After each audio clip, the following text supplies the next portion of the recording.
mo talagang Pilipinas. At eto naman siya sa harapan. Kung saan nga nandito yung bandila ng Pilipinas. Dami nga nang pinahiram sa amin na damit ni Sir Rob. Sabi ko naman sa kanya, baka maging full movie na yung gagawin ko. Chot!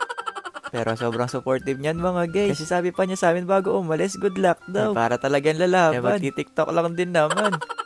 Pagkatapos nga namin makakuha ng mga barong, sunod naman namin na pupuntahan yung mga gumagawa ng costume. Dito pala sa Pampanga, marami din talaga silang talento. Lalo na sa paggagawa nga ng mga costume. Kaya sa paghahanap nga mga guys, di na din talaga ako nahirapan. Nakita ko nga tong kalabaw. Kaso nga lang parang mas mabigat pa yata sa akin to. Kaya pipili muna tayo dito mga guys. Dito pala ako pinapunta ng handler ko. Kasi dito daw maraming costume. At dito nga kay Kuya Darwin. Yung gusto ko palang costume mga guys. Yung umiilaw ba? Yung ba magmumukha kang paron? Dito din kasi yan sa San Fernando, Pampanga. Yung mga sinasabi nilang Christmas capital of the Philippines.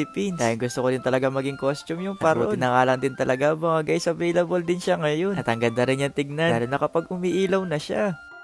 Halos kasing sukat ko naman din yung unang gumamit. Kaya nagkasya rin talaga.